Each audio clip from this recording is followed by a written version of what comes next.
Si Barak. Asa si Barak? Si Barak. Oras Barak. That's the folks. That is Barak. Our blue and gold knockoff with Kuya Jima. Na Kuya Jima. Alright, once again guys, that is Barak. Our blue and gold knockoff with the scientific name of Ara Arauna, meaning genius. Why are they called geniuses?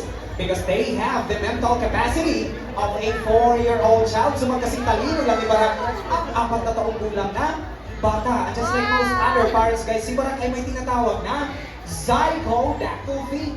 So what is zygodactyl feet nga ba? Papakita yan ni Barak using a Filipino footwear called ding ding ding ding ding ding ding kadang kadang. Alright, now Barak. Suot.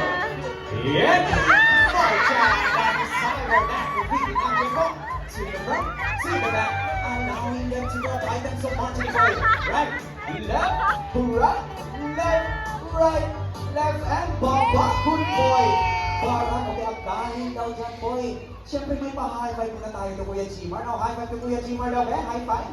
Okay, one more para Kuya Jimar. O, isang kape. And there, siyempre guys, alam niyo ba folks, napaka-sweet at hindi mo ni Barak guys.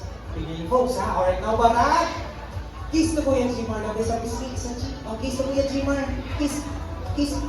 Mwah! Sabi ko sa inyo, makita ko mukhang nabitin pala si Kuya Jimar eh. Okay, Barak, mukhang nabitin pala si Kuya Jimar mo. Oh. Barak, kiss natin ulit si Kuya Jimar ha, pero hindi na sa cheek boy, hindi na sa pisngi. Saan gusto nyo, folks? Ha? Pakita ka saan gusto nyo? Okay, Kuya Jimar, rin mo yun ha? Okay, ito na. Barak, kiss kay Kuya Jimar, pero sa lips to boy. Siyempre po, hindi rin ako magkakahuli guys.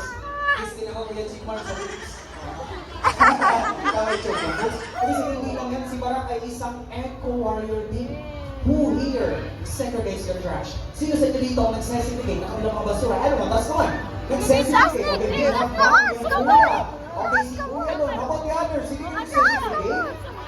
Ngayong hapon, tuturuan tayo para paano mag-segregate ng kanyang basura. So anong nandiyan Kuya Jimar?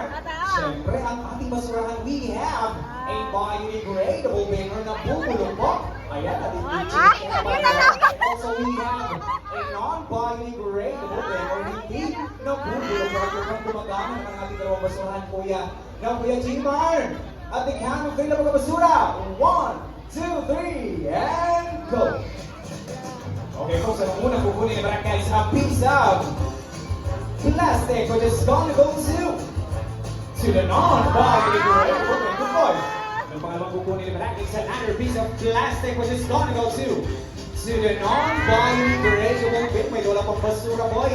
And this time, a piece of leaf dahon which is gonna go to the biodegradable bin. One piece of trash boy. Leaf or dahon, saan nga ba ilalagay ang dahon? Suno biodegradable bin. Palakpakan po natin si Barak. As you can see guys,